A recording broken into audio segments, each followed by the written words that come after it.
Right, hello everyone. Welcome to the Mental Health Clinic. Recover your spark. Do not adjust your set. This is not the normal crew. We have one of our normal crew, but I am not Neil Shah. My name is Duncan Risco. My surname is bonus in Scrabble, but an editor's nightmare. Talking of editor's nightmare, I also have Anya. Anya, please introduce yourself. Hi everyone, my name is Anya Pudojevic. I'm an occupational business psychologist, yoga teacher, and an artist. I have great passion for well-being and mental health in general, and here I am today talking about mental health. Lovely stuff, thank you. And we have Juliet, as always. Hello, Juliet.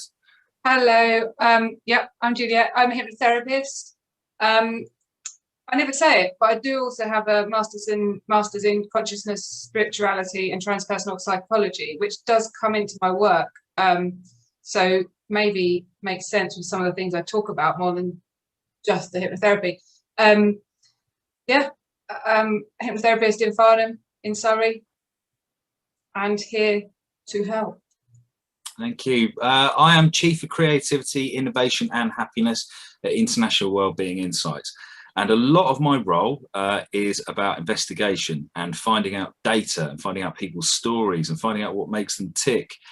And, a part of that is also running studies, particularly on the mood of the nation. And we have been a bit of a barometer for the mood of the nation. We have been asking people how they felt and how they're experiencing, particularly the last 15 to 18 months, because we realise that nobody's really been asking them.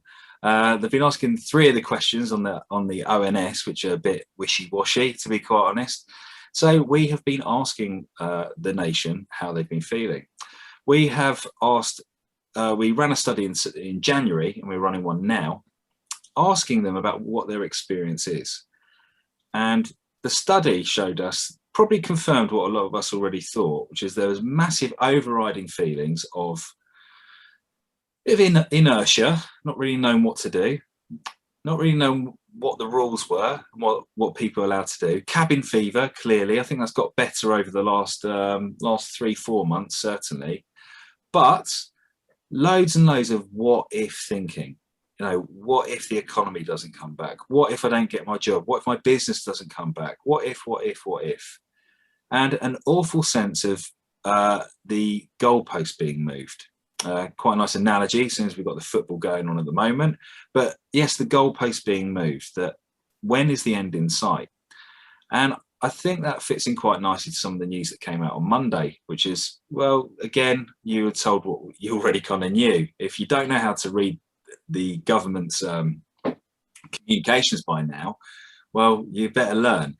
Usually there's a leak about, well, we might change the rules or we might do this. And there's loads and loads of stories. And then finally, a day or two before the actual press conference, you're told what's going to happen. And then Boris comes on, or whoever comes on, and tells you what you already know. So I don't really watch the news because I've done a life laundry of that. I've done a kind of a negativity laundry. I don't really need to know. Once you know who's blue, who's red, who's yellow, you know where they're coming from. You just find out what side they're on. But this affects all of us. So I wanted to do a bit of a sense check with Anya and Juliet today and just find out, well, those goalposts have been moved. That we are not, approaching Freedom Day, as it's been dubbed in the press. How's that affected you, that we have got another month of not quite being out the woods? Juliet. Duncan, you and me both. I also don't watch the news. I try not to read the news. I get information. I don't know where I get it. I guess if it's relevant to me, it comes to me. Personally, actually, I kind of thrive in these situations. The lockdown situation takes pressure off me. I don't feel the need to be here, there, and everywhere doing things. I get more time to be productive with my work, and I'm okay. But I think I'm what these people consider like a champagne lockdowner. Like what does that mean? Well, I think what it means is that we've still got money coming in. We're very lucky to have kept jobs in this house. Well, I'm a therapist. There's more people wanting and needing therapy than ever. I can work via Zoom. my work's kind of been okay. Certainly in the most recent lockdowns, not in the earlier ones, it was slightly different. My partner's work's been fine.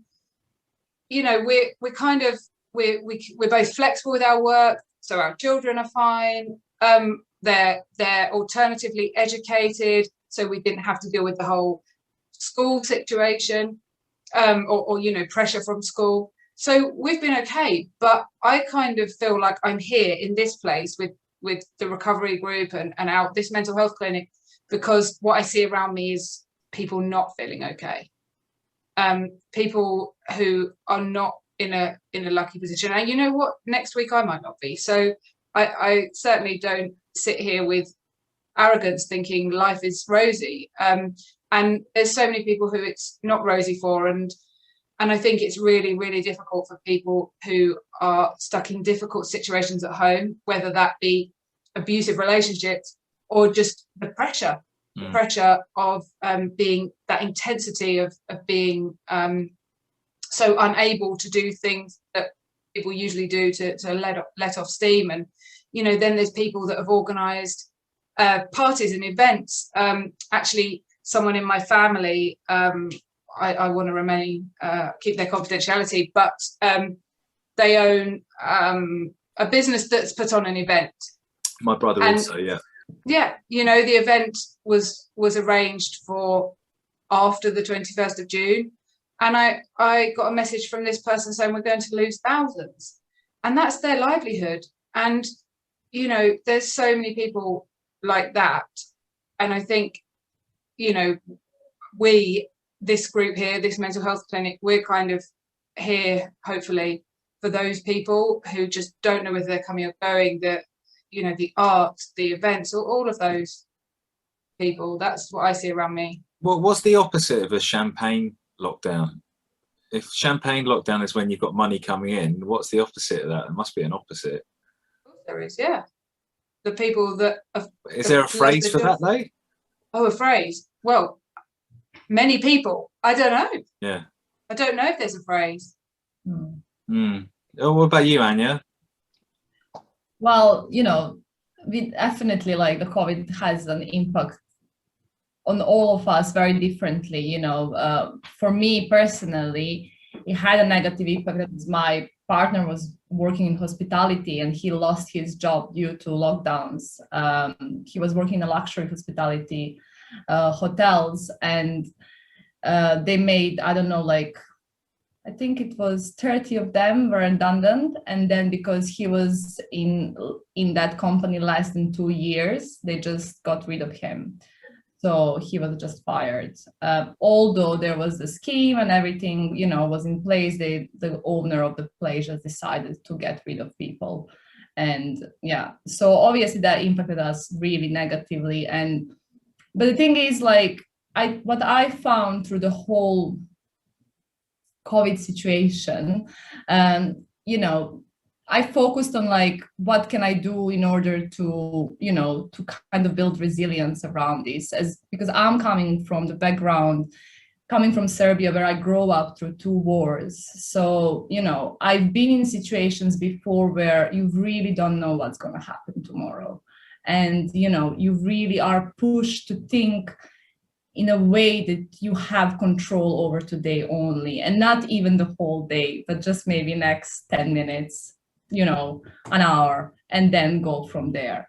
And I feel like, you know, with me, kind of came innate to me to, like, fight against this and just really not let myself collapse emotionally and mentally under the pressure of, you know, we have a 3-year-old who, you know, we have a mortgage, we have bills, and Jose was the main provider for our home. So him losing the job meant, okay, what we're doing now, like how are we gonna pay for the bills?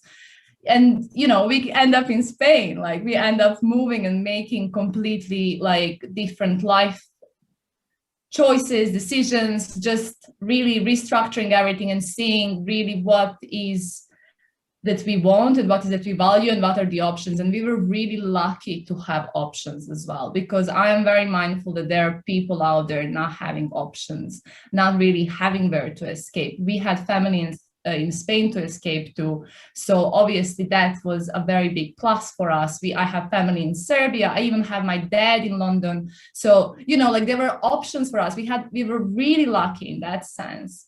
But, you know, I am aware that there are people who, you know, didn't have this kind of option, or, you know, and they keep struggling and keep worrying on how they're going to pay for the bills, how they're going to, you know, cover the basic needs that they need to cover, and let alone, you know, the money worry, but the social, you know, emotional and all those things that we've been stripped away from for so long. And, you know, we are finally thinking that we are going to come back to some sort of normal and, you know, continue with our lives.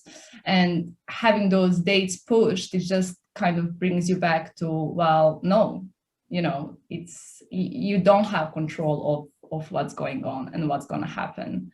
And I think these kind of clinics and what we are doing is quite important, because we can bring that awareness to people that, yes, you really can't change or impact the external factors, but what you have control of is on your, you know, internal, and what's happening inside of you, like how you're going to respond to what's happening out of your control, basically.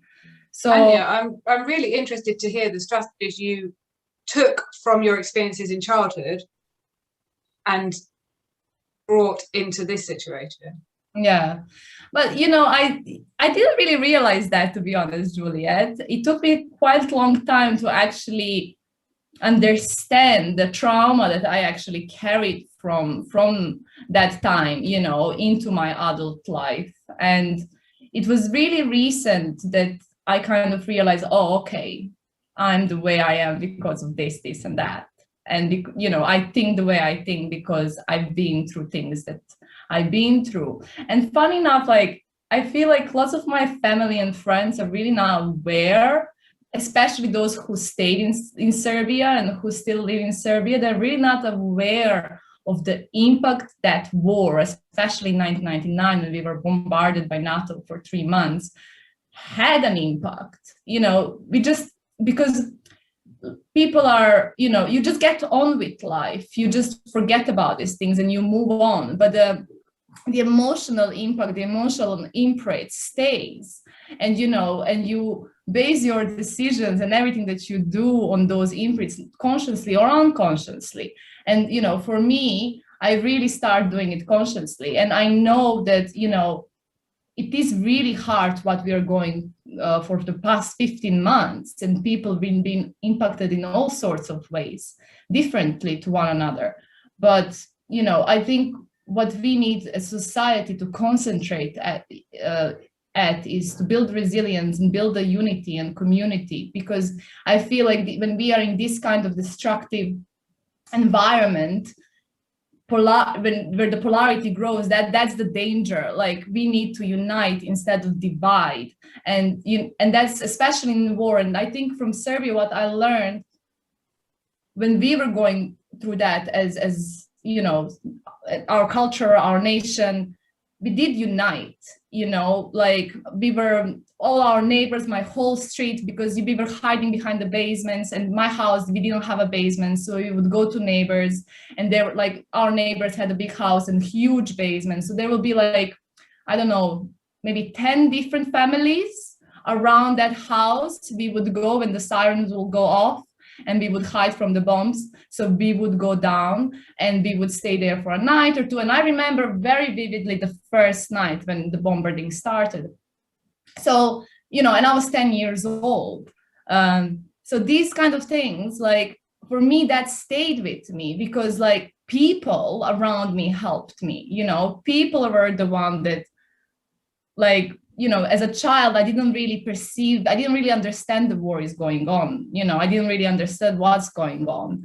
I was too young to understand, but I just knew it's not right. But also what I could see, and, you know, it was that community, it was that support from the people around me. And not necessarily we were very good with all those neighbors, but at those difficult times, we united and we stayed together.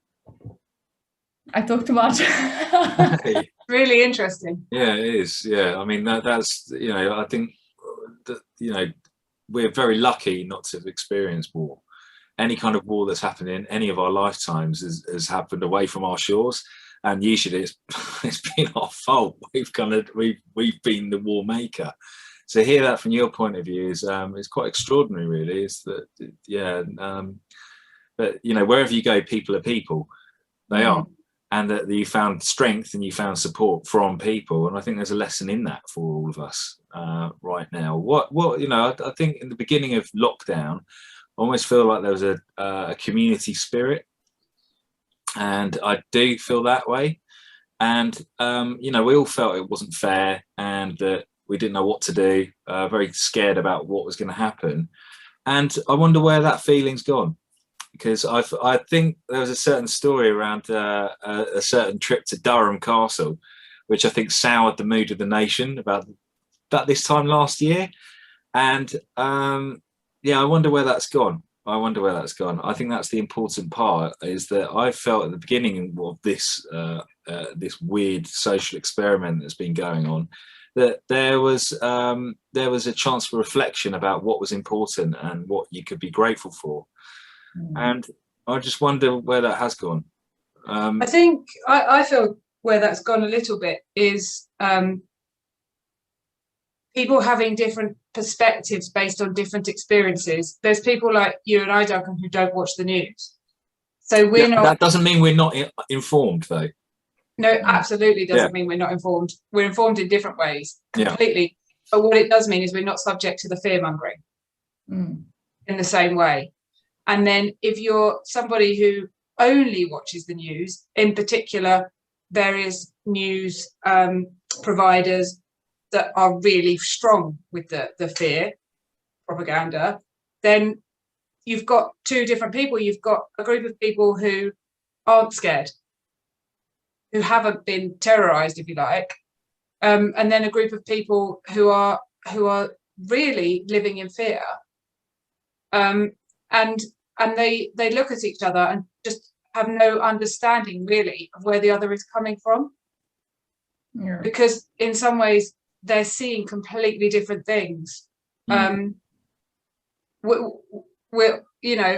all informed, but we're informed in very different ways.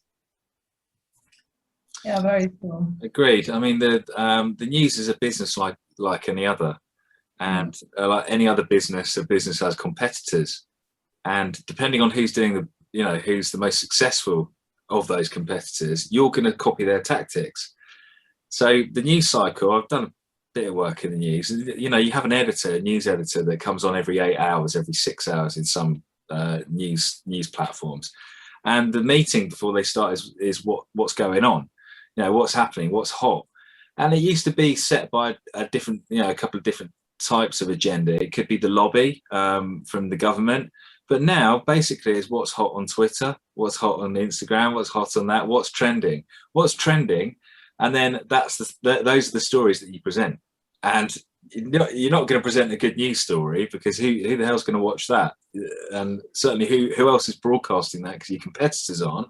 So they copy each other, and it's about it's just what's the hot topic? How are we going to keep you talking? How are we going to keep you scared? Scared is better than happy, and more profitable than happy. Of course it is. When you're scared, you only feel safe when you're continuing to read as much as you can. I don't know. I think the news on Monday, I think I was surprised, really. I don't think most of the people I spoke to were surprised. I think they're disappointed. But I don't think that's kind of anything new to be disappointed in a government. It's like, why would you ever accept the word of the official word and be wrapped up in that? Yeah, I was surprised.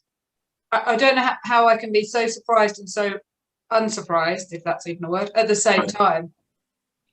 Almost kind of like, well, we knew it was coming. We knew that was going to be the news. But on the flip side, how can it be the news? like how again, you know, yeah, surprise and not surprised, certainly, and wrapped up in one. So I want to stop talking about the news now. I don't want to set the agenda, but I feel like I don't want to, and also I don't really want to talk about something I don't really know about. I want to talk about people, because that's the business that I'm involved with, and also that Anya's involved with. That you know, we can look at data and we can look at trends and we can look at strategy, but really ours is a people business, and that's the most important thing out of all of this. So you have a client base, Juliet, and so do we. What's the general feeling been with people as lockdown has progressed, and where they want to be now? I was saying before, I've just had a week off work. I've just been away for a week. I've literally just started back working today, so my head's not quite switched back into it. But I think the biggest thing for me is the amount of people struggling with depression and anxiety, and not really giving themselves or kind of not really realizing how much the past year would have affected them, and almost being down on themselves and thinking that why have they got this problem, and just assuming that there should have been no effect from the past year. And so, you know, I haven't seen any clients since, you know, there was the feeling of everything not opening up again on the 21st. But really, it's just people who are really suffering as a result of the past year, and many people not really recognizing how traumatic it may have been for them. Yeah, I think that's the key. People not really realizing how traumatic these experiences are. You know, that's exactly what's happening with like my friends, my family. They don't really realize that had an impact. The war had an impact on them. You know, everyone is like, oh, it's, you know, it's in past, it's forgotten. It's not really. Those emotional imprints do stay with you, and if you do not work on them, if you do not come back and see how that had an impact on you, it's going to very likely impact every single thing that you do in your life. You know, every decision that you make, the belief system that you created around it. You know, events are very important in our life, because we, especially, you know, Juliet, I'm sure as a hypnotherapist, you probably do kind of go back to the childhood and work, you know, on those first 5 years, don't you? Like, because those experiences are where we actually build the belief system and the thought patterns and everything that then kind of we translate into behaviors. Yeah. So yeah, I think, and it's bringing really awareness around that, you know, everything that is happening around us have an impact, but it's also like how much we're gonna allow that to have an impact. Because I think once we bring the awareness that yes, the external factor has an impact, but you know, you can control how it's gonna impact you, that's where we can work with, you know, the world and the environment. As long as we are blind and we don't really realize that, you know, external factors are having an impact on us, then it's really difficult to bring the awareness that yes, something is maybe wrong with me. Not wrong with me, but like I'm anxious, and you know, you can actually pinpoint why you're anxious or why you are depressed or why you're feeling the way you're feeling, rather than feeling and not knowing why you're feeling. Because I think that's what the problem is. Lots of people are feeling bad, not really knowing why they're feeling the way they're feeling. Yeah, that kind of is the problem. It's not even so much the negative feeling, it's the feeling of berating the self for feeling that way, with no understanding of why. Little acceptance for the, you know, it's been hard. So I did a workshop with the group on Monday, and we were talking a bit about this, and do you know, like when they say divorce is one of the most stressful things you can do, you know, when moving house is one of the most stressful things you can do, right? You've heard them say, you know, whoever they are. Yeah. Well, that's actually linked to something. There's actually a scale called the Holmes-Rahe scale, HOLMESRAHE. Holmes-Rahe, I think it's called the stress audit or stress scale. And this looks at a series of life events. And I think there's about 42 life events, and they all have a score. So and they're scored according to severity. So death of a spouse has quite a high, it's the highest. And they go through these life events until the lowest, which is a minor traffic infraction or something like that. I think they say minor violation of the law, and that's worth about 8 points. Death of a spouse is, I think, close to 100. The Holmes-Rahe scale, it's used as just a guide, really, to take stock over the last 12 months if these things have happened to you. So we did this exercise Monday, beg your pardon. And as I said, just imagine you were sat in your armchair for the last year. Let's just go through these and start ticking off what has happened to you. And it goes through death of a spouse, divorce, death of a close family member, major business readjustment, and then it starts going down to the not so serious, quote unquote, things, changes in residence, major change in the type or the amount of recreation, major change in social activities, and major change in number of family get-togethers. And that's when it really started totting up, because everyone's gone through that. Now, these might have only been worth about 10, 15, 20 points, but once we got down to the bottom, ticking all these off, we did our totals. And the Holmes-Rahe scale, again, it's just for guidance. It's just to make you a bit more mindful over what's happened to you, how that made you feel, and if you've dealt with it at all.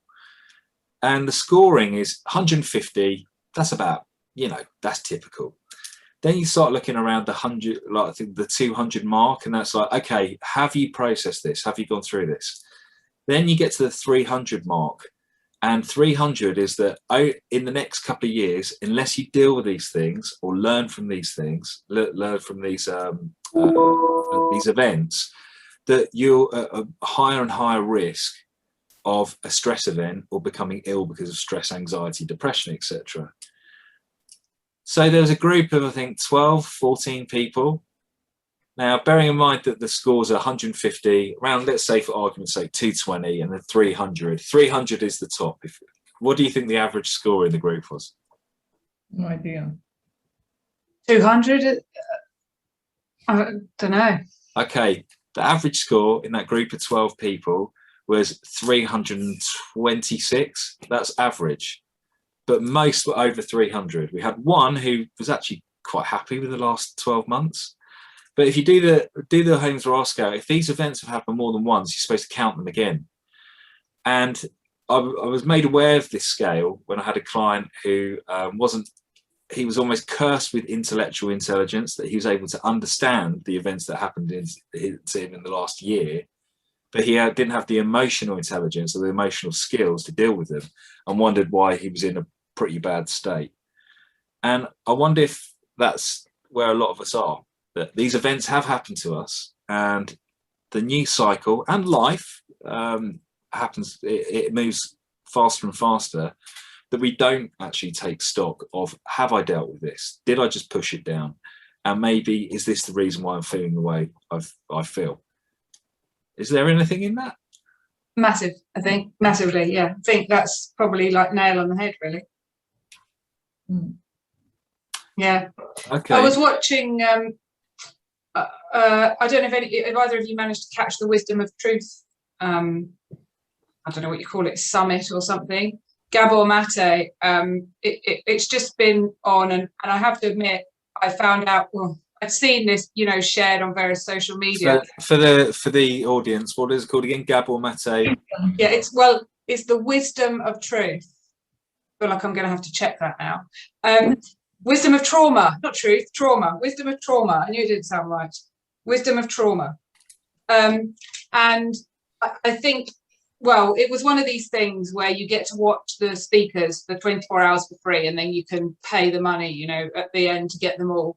But it's all based around this wisdom of trauma film. And, you know, something he said, and I'm not going to phrase it correctly, but it was about trauma. And it was something like, it's not what happens to us, it's what happens inside of us when something happens to us. Exactly, yeah. And, you know, so, you know, all these things are happening to everybody and we're all experiencing the same, but or we're all experiencing similar, we're all in the same kind of situation. Same, but it's same what but actually different. Pardon? Same but different, as they say in Thailand. Yeah, I do remember that. It's you know, it's what goes on inside of us that causes the trauma, rather than, so, you know, Anya, you might be being bombed, or you might have something that seems far less severe, but what actually happens inside? So if that bomb is dropped right by your house, but you have someone there holding you and helping you soothe and feel safe and in control, then there is the possibility that that trauma won't be quite so severe as someone who has what is maybe considered a less severe experience, but has no one there and has to process that alone, and feels completely out of control and completely unsafe. And so, you know, I think that's the thing as well. Just because your neighbour has not got any problems and is quite happy in this entire situation, it doesn't mean that you have to be perfectly happy in the situation and should be coping brilliantly as well, because what's that actual support we have, how in control we all feel, that's a big thing actually, I think, feeling in control. But yeah, I think, Duncan, what that sounds really, I think, quite powerful what you said, having the intellectual awareness to understand why we're going through everything, but just not being able to process it emotionally. Sure, it's going to cause real, you know, challenging emotions and feelings. And that's okay. It's okay to feel that way. It's okay to, what's the saying? It's okay to not be okay, not feel okay. However, it's not okay for that to be a permanent state of affairs. That's not all right. And that's where we do need help and support. And the overriding the theme in the data that I've collected is that people want support, but they're finding it very difficult to find it. Yeah. So I'm mindful of time. I'm mindful of all our time. We're supposed to land this in 45 minutes. If those of you out there that are looking for support, you can go to the Hub of Hope, which is Hub of Hope, HUBOFHOPE.co.uk, Hub of Hope. And that is like a Google search engine for support resources near you. What you do, you put your postcode in, and it will tell you what's available to you right there and then, and what's open, what's still running as well, which is really important right now. Is it still available? If you work for an organisation, please look in to see whether they have an employee assistance program. Most companies do.